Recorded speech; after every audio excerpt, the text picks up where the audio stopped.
வணக்கம் நேயர்களே, ஒரு செய்தி பாலகோணங்க நிகழ்ச்சிக்கு உங்களை அன்போடு வரவேற்கின்றோம். இன்றைய நிகழ்ச்சியில் நாம் எதிர்காலத்திற்காக தூக்கத்தை சேமிக்கலாமா, ஆய்வுகள் கூறுவது என்ன என்பது குறித்து விவாதிக்க உள்ளோம். நம்மோடு மருத்துவர் திரு பூபதி ஜான் அவர்கள் இணைகிறார். அவரை வரவேற்று நிகழ்ச்சி செல்லலாம். வணக்கம் சார். சார், ஒரு மனிதனுக்கு என்பது தூக்கம்ன்றது கட்டாயம். தூங்கும் பொழுது தான் நம்முடைய உடலில் இருக்கக்கூடிய கழிவுகளாக இருக்கட்டும், பல வளர்ச்சிதை மாற்றங்களாக இருக்கட்டும், எல்லாமே சேர்ந்து நடைபெறும் என்று மருத்துவ கணிப்புகள் சொல்கிறாங்க. அதே வேளையில் இன்றைக்கி பார்த்திங்க அப்படின்னா, பேங்க்கில் டெபாசிட் பண்ணுற மாதிரி தூக்கத்தை சேமிக்க முடியும் அப்படின்னு சொல்லிட்டு அமெரிக்க ஆய்வு இதை குறிப்பிடுறாங்க. இவங்க குறிப்பிடக்கூடிய இந்த ஆய்வினுடைய அறிக்கை என்ன சொல்லுது சார்?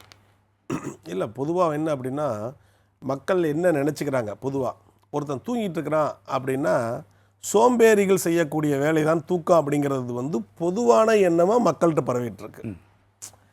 எந்த ஒரு காரியமும் ரொம்ப அதிகமாக செஞ்சால் அளவுக்கு மீறினா அது ஆபத்து. அது உணவாக இருக்கட்டும், இல்லை வேறு எந்த பொருளாக இருக்கட்டும், எதாக இருந்தாலும் ஒரு மீடியமாக போயிட்டே இருந்தோம்னா அது உடம்புக்கு நல்லது. அதிலும் தூக்கமும் ஒன்று. அப்போ நம்ம மைண்டில் மக்களினுடைய பொது புத்தி, அதாவது பொது தாட் என்ன அப்படின்னா, நல்லா தூங்கிட்டே இருக்கிறான் அப்படின்னா அவன் சோம்பேறி தான் அதை செய்கிறான் அப்படின்னு நினைக்கிறாங்க. ஆனால் தூக்கம்தான் மனிதனுடைய அத்தனை வளர்ச்சிக்கும், அவனை உயிர் காக்கிறதாக இருக்கட்டும், ஆயுளை நீட்டுவதாக இருக்கட்டும், நோயில்லா வாழ்வு வாழணும் அப்படின்னா கண்டிப்பாக தூங்கணும். அந்த தூக்கம் தான் அத்தனைக்குமே அடித்தளமாக இருக்குது, பேஸாக இருக்குது. எப்படி ஒரு வீட்டுக்கு ஒரு அஸ்திவாரம் தான் பேஸாக இருந்தால் நல்ல வீடு கட்டமைக்கப்படுகிறதோ, அதே போல் நல்ல தூக்கம் தான் மனிதனுடைய வளர்ச்சி, அவனுடைய முயற்சி, அவனுடைய சாதனை அனைத்தையும் தீர்மானிக்கிறது தூக்கம். அந்த தூக்கத்தை இன்றைக்கி ஒரு காலகட்டத்தில் நம்ம காலையில் எழுந்தோம், வேலை செஞ்சோம், இரவு தூங்கணும் அப்படின்ற ஒரு ஸ்கெட்யூல் வச்சுருந்தோம். இன்றைக்கி பார்த்திங்கன்னா இரவு வேலைகள்லாம் வர ஆரம்பிச்சிருச்சு. ஸோ இப்படிப்பட்ட ஒரு சூழலில் தூக்கம் என்பது இன்றைக்கு ஒவ்வொரு நேரம் மாறுபடக்கூடிய சூழல் இருக்கக்கூடியதை நம்ம பார்க்க முடியுது. அப்படி இருக்கும் பொழுது இந்த தூக்க சேமிப்பு அப்படின்றது எதை உணர்த்துது சார்? இல்லை, இது எப்படி சொல்லணும்னா, அவங்க என்ன மீன் பண்ணுறாங்க அப்படின்னா, தூக்க சேமிப்பு அப்படின்னா அதிகமாக தூங்குதல் அப்படிங்கிறது தான் கான்செப்ட். அங்கே தூக்க சேமிப்பு அப்படின்னா அந்த தூக்கத்துக்காக நீ இன்வெஸ்ட் பண்ணணும் அப்படிங்கிறாங்க. இப்போ நம்ம பேங்க்கில் பணம் டெபாசிட் பண்ணுறோம், அது வட்டி போடுது, வட்டி போட்டு உங்களுக்கு ஒரு பணம் கொடுக்குது. அதே மாதிரி தூக்கத்துக்கு நேரம் ஒதுக்கி அதுக்கு இன்வெஸ்ட் பண்ணு அப்படிங்கிறாங்க. நம்மளுடைய டைமை தூக்கத்துக்கு இன்வெஸ்ட் பண்ணு. அப்போ தூக்கத்துக்கு இன்வெஸ்ட் பண்ணினீன்னா நீ கண்டிப்பாக உனக்கு பலன் கிடைக்கும். இதுதான் அந்த கான்செப்ட். அப்போ இன்வெஸ்ட்மெண்ட்டு. அப்போ எப்படின்னா, இப்போ நம்ம என்ன நினைக்கிறோன்னா, தூங்காமல் நிறைய வேலை செஞ்சுட்டு இருந்தால் நம்ம ரொம்ப காரியத்தை சாஞ்சு பெரிய ஆளாயிரலாம்னு நினைக்கிறோம். அது தவறு. ஆக்சுவலாக என்ன அப்படின்னா, இப்போ நம்மெல்லாம் எப்படி ஃபீல் பண்ணணும் அப்படின்னா, தூக்கங்கிறது நம்மளுடைய பார்ட் அண்ட் பார்சல், நம்ம வாழ்க்கையினுடைய அங்கம். எப்படி நல்ல உணவு சாப்பிட்டா தான் நல்ல ஸ்ட்ரென்த்தாக இருக்கணும், நல்ல நோய் இல்லாமல் இருக்கணும்னு மக்கள்கிட்ட ஒரு புரிதல் இருக்கு இல்லைங்க, ஒரு அறிவு, பொது அறிவு இருக்குது. அதே போல் தூக்கம், நல்ல தூக்கம் தூங்கினா தான் எல்லாத்துக்கும் நல்லபடியாக நல்ல காரியங்கள் நடக்கும் அப்படிங்கிற பொது அறிவு வரணும். அப்போ நம்ம நேரத்தை எதில் இன்வெஸ்ட் பண்ணணும்? தூக்கத்தில் இன்வெஸ்ட் பண்ணணும். இப்போ ஃபார் எக்ஸாம்பிள் 24 மணி நேரம் தான் இருக்குது. 8 பிரிச்சிட்டா கூட 3 24. ஒரு 8 மணி நேரத்தில் ஒரு மினிமம் குறைஞ்சது ஒரு 6 மணி நேரமாவது எதுக்கு இன்வெஸ்ட் பண்ணணும்? நம்ம தூக்கத்தில் கொண்டு போய் போடணும். அப்போ நம்மளுடைய 6 மணி நேரத்தை தூக்கத்தில் கொண்டு போய் போடணும். மீதி இருக்கக்கூடிய ஒரு 8 மணி நேரம் நம்ம வேலையில் இன்வெஸ்ட் பண்ணுறோம், நம்ம படிக்கிறதுல இன்வெஸ்ட் பண்ணுறோம். அப்போ நம்ம அறிவு வளருது. அப்போ இந்த குறைஞ்சது ஒரு 6 மணி நேரம் நம்ம தூக்கத்தில் இன்வெஸ்ட் பண்ணிட்டுன்னு வச்சுக்கோங்க. 6 மணி நேரத்துலேருந்து 8 மணி நேரம் கணக்கு வச்சுக்கோங்க. இந்த ரேஞ்சு வச்சுக்கலாம். சில பேர் 6 மணி நேரம் குறைஞ்சது, மேக்ஸிமம் 8 மணி நேரம். இதைத்தான் நம்ம இன்வெஸ்ட் பண்ணணும். ஓவராக இன்வெஸ்ட் பண்ணாலும் ரொம்ப ப்ராப்ளத்தில் ஆயிடுவோம், கம்மியாக இன்வெஸ்ட் பண்ணாலும் சிக்கலில் முடிஞ்சிடுவோம். அதுதான் நம்ம மீன் பண்ணுறோம். அப்போ மக்கள் நம்ம என்ன தெரிஞ்சுக்கணும் அப்படின்னா, நீங்கள் உங்கள் டைமில் குறைஞ்சது ஒரு 6 ஹவர்ஸ் இன்வெஸ்ட் பண்ணுங்கள், நல்ல டிவிடெண்ட் கிடைக்கும், இன்ட்ரெஸ்ட் ரேட் அருமையாக கிடைக்கும் உங்களுக்கு. இந்த ஆய்வில் அவங்க சொல்லும்போது பார்த்தீங்கன்னா சார், ஒரு குறிப்பிட்ட ஆளுங்களை ஒரு 10 மணி நேரம் தூங்க வைத்தோம், ஒரு சில பேர் 3 மணி நேரம் தூங்க வைத்தோம். அவங்களுடைய அடுத்த வாரத்தில் அவங்களுடைய செயல்பாடு பார்த்திங்க அப்படின்னா, இந்த 10 மணி நேரம் தூங்குறதுக்கான ஏற்பாடு நீங்கள் சொல்லக்கூடிய மாதிரி அவங்க டெபாசிட் பண்ணதை நல்லா ப்ரொடியூஸ் பண்ணுறாங்க அப்படின்றத சொல்கிறாங்க இல்லையா? ஸோ இந்த மாதிரி இன்றைய கால சூழலில் நம்ம அதை பண்ண முடியுமா? கண்டிப்பாக பண்ண முடியுங்க. ஏன்னா இப்போ இயற்கையாகவே என்ன அப்படின்னா, இந்த இயற்கையை எப்படி நம்ம பாடி அமைஞ்சிருக்குன்னா, வெளிச்சம் இருந்துச்சு அப்படின்னா நம்ம முழிச்சிருக்கணும், எனி வெளிச்சம் முழிச்சிருக்கணும். ஏன்னா வெளிச்சம் நம்ம கண்ணுக்குள்ளே போச்சுன்னா நம்ம பிரெயினை ஆக்டிவ் ஆக்கிடும். அதாவது தூக்கம் இல்லாமல் நம்ம முழிச்சிட்டு இருக்கக்கூடிய ஹார்மோன்ஸ் எல்லாம் செக்ரீட் ஆகிடும், உடம்புல செக்ரீட் ஆகி நம்ம முழிச்சுக்கிட்டு இருப்போம். வெளிச்சம் போய் இருட்டு ஆனது அப்படின்னா தூக்கத்தை உண்டு பண்ணக்கூடிய ஹார்மோன்ஸ் சுரக்க ஆரம்பிச்சிடும் நம்ம உடம்புல. அப்போ என்ன ஆயிரும், சூரியன் மறைஞ்ச பிறகு லைட்டெல்லாம் ஆஃப் பண்ண பிறகு ஆட்டோமேட்டிக்காக தூக்கம் வந்துடும். இதுதான் கான்செப்ட். இந்த ரிதம் மாறிச்சுன்னு வச்சுங்க, உடம்புல நிறைய பிரச்சனைகள் வரும்.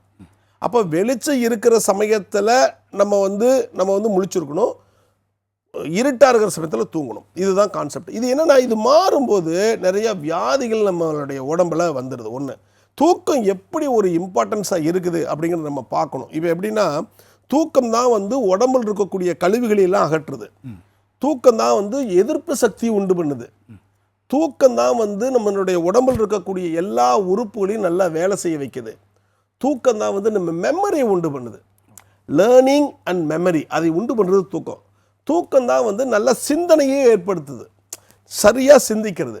ஒரு டிசிஷன், ஒரு குழப்பமான காரியத்தில் முடிவு எடுக்கிறதுல நம்ம குழப்பப்படணும், நல்லா தூங்கி எதுச்சுன்னா நல்ல ஒரு டிசிஷன் கரெக்டாக வரும். அப்போ படிக்கக்கூடிய யுக்தி, இது எல்லாமே தூக்கத்தினுடைய பலன்களாக இருக்குது, தூக்கத்தினுடைய பலன்களாக இருக்குது. அப்போ தூக்கம் போச்சு அப்படின்னா இந்த பலன்கள் எல்லாம் போய் வியாதிகள் வர ஆரம்பிச்சிடும். அது நான் சொல்கிறேன் உங்களுக்கு. இன்றைக்கு பெரியவங்க கூட இப்போ ஒரு கட்டுப்பாடு வச்சு ஒரு டைமிங் வச்சு தூங்குறதை நம்ம பார்க்க முடியும். ஆனால் சிறியவர்கள் இன்றைக்கி வந்து பார்த்திங்கன்னா கேமிங் அது இதுன்னு சொல்லிட்டு படிப்பு அப்படின்னு சொல்லிட்டு அவங்க தூக்கம் இல்லாமல் அலைய, ஏன்னா இப்போ 10th படிக்கிறோம் +2 படிக்கிறோம்னு சொல்லிட்டு 2 மணி வரைக்கும் முழிச்சிருந்து படிக்கிறோன்றதெல்லாம் நம்ம இப்போ சொல்லிட்டு இருக்காங்க. அப்போ இந்த தூக்க சேமிப்புன்றது இன்றைக்கி மாணவர்களுக்கு முக்கியமாக நம்ம பார்க்கணும் இல்லையா? கண்டிப்பாங்க, மாணவர்களுக்கு ரொம்ப ரொம்ப முக்கியங்க. ஏன் அப்படின்னா, தூங்க போகிற சமயத்தில் இப்போ இருக்கிற எல்லாருடைய கைஃபோன்லையும் செல்ஃபோன் இருக்குது. தூங்க போகிற பெட்டில் படுக்கும்போது ஆட்டோமேட்டிக்காக நம்ம என்ன பண்ணிடுறோம், செல்ஃபோன் எடுத்து பார்த்துக்கிட்டு இருக்கிறோம். தூக்கம் வர வரைக்கும் இதை பார்க்குறேன். ஆமாம், தூக்கம் வர வரைக்கும் இதை பார்க்குறோம். ஆனால் அது டேஞ்சர், அது தவறானது. ஏன்னா படுக்க போகும்போது செல்ஃபோன் ஆன் பண்ண உடனே அது எல்இடி லைட்டு மாதிரிங்க, ரொம்ப பவர்ஃபுல்லாக இருக்கும். கண்ணில் பட்ட உடனே வர்ற தூக்கத்தையும் என்ன பண்ணிடும், தூக்கம் வர வைக்காமல் பண்ணி அவேக்கன் ஆயிரும். அப்போ என்னாகும், செல்ஃபோனை ஆஃப் பண்ண பிறகு தூங்கின பிறகும் கூட நம்ம டீப் ஸ்லீப் போக மாட்டோம். ஸ்லீப்பில் வந்து என்ன ஆகும், டிஸ்டர்ப்டு ஸ்லீப் இருந்துகிட்டே இருக்கும். ஏதாவது ஒரு சின்ன சத்தம் வந்தால் கூட நம்ம எழுந்துருவோம். ஆக என்ன பண்ணும்போது இந்த மாணவர்கள் குறிப்பாக தூக்கம் வர்றதுக்கு முன்னாடி ஒரு 1 hour 2 hours இந்த செல்ஃபோனோ ஏதோ இந்த லேப்டாப்போ கம்ப்யூட்டரோ எதுவுமே பார்க்கக்கூடாது. 1 hourக்கு முன்னாடி மூடி வச்சிடணும். படுக்கும்போது கூட தயவு செஞ்சு அந்த மாதிரியான செல்ஃபோனு, இந்த மாதிரியான ஒரு வெளிச்சம் தரக்கூடிய நம்ம பார்க்கக்கூடாது. ஆனால் படிக்கலாம், புக்கு படிக்கலாம், வேறு ஏதாவது எழுத்துக்கள் படிக்கும்போது ஆட்டோமேட்டிக்காக தூக்கம் வந்துடும், அப்படி பண்ணலாம். ஆனால் வெளிச்சம் கண்ணில் படக்கூடாது, அது ரொம்ப முக்கியம். அப்போ மாணவர்கள் குறிப்பாக வந்து நல்ல தூங்கும் பொழுது எந்த விதமான எக்ஸாம் எழுதினாலோ இல்லை ஒரு மெமரி வந்து கொண்டு வரதா இருந்தாலோ படித்த காரியத்தை திருப்பும் நம்ம வந்து நினச்சி பார்க்குறதுல வந்து அதிகமாக உதவி கொடுக்குது, நம்மளுக்கு கை கொடுக்கறது வந்து தூக்கம்தான். இன்றைக்கி வந்து நம்ம உடல்ன்றதே வந்து பார்த்திங்கன்னா சார், அது ஆட்டோமேட்டிக்காகவே நம்மளுக்கு வந்து சில விஷயங்களால் நம்மளுக்கு இப்போ அலாரம் வைக்காமே சில பேர்லாம் எழுந்திரிச்சிருவாங்க. ஸோ அந்த தூக்கம் நல்ல தூக்கமாக இருந்தாலும் அலாரம் வைக்காமே அவங்க எழுக்கூடாது நம்ம பார்க்க முடியுது. அப்போ இந்த தூக்க சேமிப்பு அப்படின்றது வந்து அவங்களுக்கு வந்து பொருந்துமா, அல்லது அவங்க இதுக்கு மேலே இன்னும் அதை எஃபர்ட் பண்ணணுமா? இப்போ நிறைய பேர் என்ன பண்ணாங்கன்னா, இப்போ நம்ம பயாலாஜிக்கல் கிளாக்னு ஒன்று இருக்குதுங்க. பயாலாஜிக்கல் கிளாக் அப்படின்னா இயற்கையோடவே ஒன்றி போயிடுவாங்க. அதை தான் நான் சொல்கிறேன் பாருங்கள். இப்போ வந்து இரவில் வந்து சூரியன் வெளிச்ச பிறகு, நிலவு வந்த பிறகு, இருட்டான பிறகு ஆட்டோமேட்டிக்காக தூக்கத்தை உண்டு பண்ணிடுதுங்கிறது. அப்புறம் வெளிச்சம் வந்த பிறகு, அந்த வெளிச்சமெல்லாம் பட்ட பிறகு நம்ம முழிச்சுக்கிறோம் அப்படிங்கிறது. இதுதான் பயாலாஜிக்கல் கிளாக். சில பேர் இந்த ரிதத்தை கரெக்டாக மெயின்டைன் பண்ணிகிட்டே இருப்பாங்க. சின்ன வயசுலேருந்தே 7 படுப்பாங்க, 10 மணிக்கு படுத்துருவாங்க, கரெக்டாக 4 மணி 5 மணிக்கு எந்திரிச்சிருவாங்க, அலாரமே வைக்க வேண்டாம், டான்னு முழிச்சிருவாங்க. ஏன்னா அந்த கிளாக்கு கரெக்டாக வேலை செய்யும். நிறைய பேர் இந்த ரொட்டீன் போகாதனால கரெக்டாக ஒரு டைமில் கரெக்டாக படுத்துருவாங்க, கரெக்டாக எந்திரிப்பாங்க. ஒரு 10 மணிக்கு 11 மணிக்கு படுக்கிறது, 12 மணிக்கு படுக்கிறது, 1 மணிக்கு படுக்கிறது, இவங்களுக்கு வந்து கிளாக்கு வேலை செய்யாது. இப்போ இந்த அமெரிக்காவுக்கு போயிட்டு வந்து ஃப்ளைட்டில் வந்தாங்கன்னு வச்சுக்கோங்க, இங்கே தூக்கம் 2 நாளைக்கு வராது. அதுக்கு பேர் ஜெட் லேக். அந்த மாதிரி ஒருத்தர் வந்து ஒரு காரியத்தை தொடர்ச்சியாக முறையாக ஒரு ஒரு ஒழுக்கமாக பண்ணிக்கிட்டே இருந்தாங்கன்னா அந்த கிளாக்கு கரெக்டாக வேலை செய்யும். இதை கரெக்டாக செய்யலைன்னா கிளாக்கு வேலை செய்யாது. அப்போது ஒவ்வொருத்தரும் வந்து தன்னுடைய டைமை ஒரு மினிமம் நீங்கள் சொன்ன மாதிரி ஒரு குறிப்பிட்ட நேரத்தை தூக்கத்தில் இன்வெஸ்ட் பண்ணுனா கண்டிப்பாக அதனுடைய பலன் நம்மளுக்கு கிடைக்கும். இன்றைக்கு வந்து பார்த்திங்கன்னா சார், இணை நோய் இருக்கக்கூடியவர்கள் அதிகமாக இருக்கிறாங்க ஒரு பெரியவங்க இருக்கும்போது. ஸோ அவங்க வந்து சொல்கிற ஒரு முக்கியமான காரணம் என்ன அப்படின்னா, எனக்கு தூக்கமே வரமாட்டேங்குது அப்படின்றத வந்து அவங்க சொல்கிறாங்க. ஸோ அப்போ இந்த தூக்க சேமிப்புன்றது நம்ம இவங்க பெரியவங்களுக்கோ அல்லது ஒரு இணை நோய் இருக்கிறவங்களுக்கோ நம்ம எப்படி எடுத்துகிட்டு வர முடியும்? இப்போ வாழ்க்கையில் பார்த்தீங்கன்னா நிறைய பணக்காரர் இருப்பாங்க, செல்வம் நல்லா இருக்கும், நிறைய காசுங்கள்லாம் இருக்கும், கடைசியில் பார்த்தா தூக்கமே வராது அவங்களுக்கு. அதனுடைய வேதனை வந்து தூக்கம் வராதுன்னு போய் கேட்டால் தான் தெரியும். என்னப்பா அவன் முழிச்சுக்கிட்டு இருப்பான், இந்த உலகமே தூங்கிட்டு இருக்கும், எல்லாரும் தூங்கிட்டு இருப்பான், அவன் முழிச்சுக்கிட்டே இருப்பான், என்ன பண்ணுறதுன்னு தெரியாது. அவன் பார்ப்பான் சாதாரண ஒரு தொழிலாளி, ஒன்றுமே இருக்காது, அழகாக கொஞ்சம் தான் சம்பாதிப்பான், அழகாக தூக்கம் நல்ல கொரட்டை போட்டு தூக்கிட்டு இருப்பாப்புல, இவனுக்கு தூக்கமே வராது. அப்போ தூக்கம் வந்து எவ்வளவு ஒரு இனிமையானது, இனிமையானது, அது பயனுள்ளது அப்படிங்கிறது தூக்கம் வராதவனு போய் கேட்டால் தான் தெரியும். அப்போ பார்த்தீங்க அப்படின்னா ஒருத்தர் வந்து சரியான தூங்கலை அப்படின்னு வச்சுக்கோங்க, அவனுக்கு வந்து நிறைய பிரச்சனைகள் வர ஆரம்பிச்சிடும். இருதய வியாதியிலிருந்து, நுரையீரல் வியாதியிலிருந்து, அப்புறம் மன வியாதியிலிருந்து, டிப்ரெஷன்லேருந்து, அப்புறம் நரம்பு சம்மந்தப்பட்ட வியாதியிலிருந்து, உடம்பு வலி, முட்டி வலி, பேக் பெயின், இது எல்லாமே வந்து இதில் வந்துடும். குறிப்பாக இரத்த கொதிப்பும் சர்க்கரை வியாதியும் கூட நிறைய வந்துக்கிட்டே இருக்கும். ஏன்னா தூக்கம் இல்லைனால. அதனால் இந்த இரத்த குழாயில் போய் இந்த கொழுப்பு கட்டுது பாருங்கள், கொலஸ்ட்ரால், அத்திரோஸ்கிலோசிஸ்ன்னு சொல்லுவோம். அதே மாதிரி இருதயம் சம்மந்தப்பட்ட வியாதிகளுக்கும் தூக்கத்துக்கும் அதுக்கும் ரொம்ப லிங்க் இருக்குது. அப்போது இணை நோய் உள்ளவர்கள், நீங்கள் சொன்ன மாதிரி இந்த மாதிரி சர்க்கரை வியாதி இல்லை ரத்த கொதிப்புள்ளவர்கள் மற்ற எப்படி தூக்கம் வரணும் அப்படின்னா ஃபஸ்ட்டு அவங்க வந்து என்ன பண்ணணும்னா ஸ்ட்ரெஸ்ஸை கொஞ்சம் குறைக்கணும். அது ரொம்ப இம்பார்ட்டண்ட்டு. ஸ்ட்ரெஸ்ஸு மைண்டுக்குள்ளே அதிகமாக இருக்க ஸ்லீப் வராது. கடன் தொல்லையில் இருக்கும், சில பேருக்கு வியாதி சம்மந்தப்பட்ட தொல்லை, சில பேர் குடும்ப பிரச்சனைகள், சில பேர்த்துக்கு வந்து தீராத மன வியாதி, ஏதாவது பிரச்சனைகள் அவனை தொங்கிட்டு இருக்கும். அந்த மாதிரி இருக்கிறவங்க பார்த்தீங்கன்னா ஸ்லீப் இருக்காது. அப்போ இணை நோய் உள்ளவர்களுக்கு ஸ்ட்ரெஸ்ஸை குறைப்பதற்கான வழிகளை தேடணும். ஒன்று. இரண்டாவது, இணை நோய் உள்ளவர்கள் இணை நோயை கரெக்டாக கண்ட்ரோலில் வச்சுக்கணும். ஒரு இரத்த கொதிப்பாக கண்ட்ரோலில் இருக்கணும், சர்க்கரை வியாதியாக கண்ட்ரோலில் இருக்கணும், வேறு எதற்கு உடம்பில் இருக்கக்கூடிய வேறு ஏதாவது சம்மந்தப்பட்ட வியாதியாக, உடம்பு வலியாக, முட்டி வலியாக, அதை கண்ட்ரோல் இருக்கணும். அந்த மாதிரி இணை நோய்களை கண்ட்ரோல் பண்ணணும். மூணாவது, ரொட்டீன் பண்ணணும் ஒரு காரியத்தை. அது தூக்கம் வருதோ இல்லையோ, முதல் ஒரு சில மாதங்கள் வந்து 10 மணிக்கு போனால் 10 மணிக்கு படுத்துருங்க. நீங்கள் படுத்துட்டு ரொட்டீன் பண்ணுங்கள். காலையில் எந்திரிங்க, ஒரு ஈவினிங் 7 கூட எந்திரிச்சிடலாம். அப்போ தொடர்ச்சியாக ஒரு ரொட்டீனாக ஒரு இது செய்யணும். அப்புறம் உணவு, சத்துள்ள உணவுகள், 3 வேளையும் சாப்பிட்ற உணவுகள், 3/4 வயிறு சாப்பிட்ற உணவுகள், தண்ணி அதிகமாக குடிக்கிறது, இந்த மாதிரி உணவுகளை இது பண்ணுங்கள். அதுக்கடுத்து ஸ்ட்ரெஸ் இல்லாமல் ஒரு மக்களோடு கலந்து பேசி, ஒரு சமுதாயத்தோடு கலந்து பேசி தன்னுடைய குறைகள் கவலைகள் எல்லாத்தையும் கொட்டிங்க. இது எல்லாம் ரெகுலராக பண்ணிங்கன்னா, நான் சொன்ன ஒரு 4-5 காரியத்தை ரெகுலராக பண்ணால் தூக்கங்கிறது வந்து அவங்களுக்கு ஒரு ரொட்டீன் பண்ணிடலாம். கண்டிப்பாக. இந்த தூக்கங்கள் பற்றியான இந்த ஆய்வுகள் வந்து சொல்கிறது வந்து பார்த்திங்கன்னா, இன்றைக்கு நீங்கள் சேர்த்து வைக்கக்கூடிய ஒவ்வொரு சின்ன ஒரு 2 மணி நேரம் தூக்கமாக இருக்கட்டும், அது அடுத்த வாரத்துக்கும் அது பயன்பெறும் அப்படின்னு சொல்கிறாங்க இல்லையா?